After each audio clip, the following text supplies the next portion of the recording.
ఎంతో ఆత్మీయంగా బాప్తిసం తీసుకున్న తర్వాత ఎంతో ఆత్మీయంగా ఉండి ఒకానొక టైంలో ఆత్మీయత కోల్పోయేటప్పుడు ఆ క్షణాలు ఉంటాయి చూసారా, అవి ఎంత బాధ కలిగిస్తాయో తెలుసా. ఆ శోధన దగ్గర అల్లాడిపోయి ఉంటాడు అసలు. అంటే పాపం అని నేను అంటల్లా, పెట్టుకోవాల్సిన బాధ్యత ఉంది. అవునా? వాక్యాన్ని హృదయంలో పెట్టుకోవాల్సింది. పెట్టుకోలేకపోయేసరికి అల్లాడిపోయాడు, జయించలేకపోయాడు, శరీరంతో ఓడిపోయాడు. ఆ ప్రదేశంలో ఓడిపోయాడు. అని ఆత్మీయత పోయిన తర్వాత అల్లాడిపోయాడు.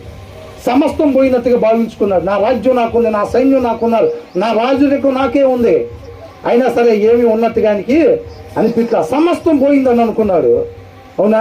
కాబట్టి ప్రభువా నీ ఆత్మ నా నుంచి దూరం చేయబాట, ఈ సోపుతో కడిగినట్టు నాయన నన్ను కడుగు, మళ్ళీ నీకు ఇష్టమైన వాడిగా నీ హృదయానుసారుడిగా ఉండేటట్టుగా నన్ను నడిపించమన్నాడు.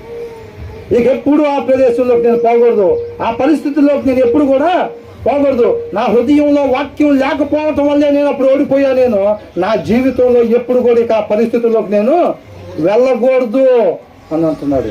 అంత మాత్రమే కాదు, డప్పు తీసుకొని ఊరు మొత్తం చెప్తున్నాడు. ఇదివరకు బియ్యం వస్తే ఎట్లా చెప్పేవాళ్ళు?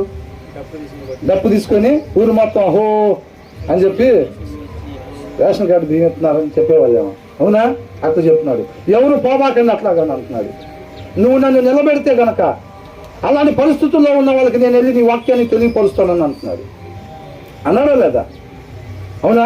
కాబట్టి ఇక్కడ ఏమన్నా అంటున్నాడు, ఎవరైతే నింద లేకుండా తన జీవితాన్ని నడపటానికి అలవాటుగా, తన జీవిత విధానాన్ని నింద లేకుండా జరపటానికి ఎవరైతే చూసుకుంటారో వాళ్ళని నాకు సలహాదారులుగా నేను పెట్టుకుంటాను అంటున్నాడు. మళ్ళీ ఏమంటున్నాడు, no one who practises deceit will dwell in my house అని అంటున్నాడు.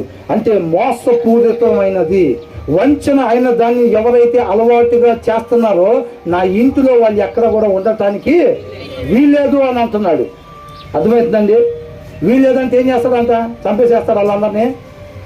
సత్యాన్ని బయలుపరుస్తాడు, సత్యాన్ని వాళ్ళకి బోధిస్తాడు. సత్యాన్ని వాళ్ళకి బోధించి తనను మాదిరికరంగా ఉంచుకొని వాక్యానికి, అవునా కదా, వాక్యాన్ని అనుసరించి వాళ్ళందరూ ముందు కూడా మాదిరికరాన్ని కనపరిచి, ఇది కదా సత్యం అంటే, ఇది కదా జీవితం అంటే, మేము కూడా అలాగ ఉండాలి అనేటట్టుగా తన నివాసంలో అంతా ఎవరు కూడా మోసం చేసేవాళ్ళు, వంచన చేసేవాళ్ళు ఎవరు కూడా తన నివాసంలో లేకుండా చూసుకుంటాను అని అంటున్నాడు అన్నమాట.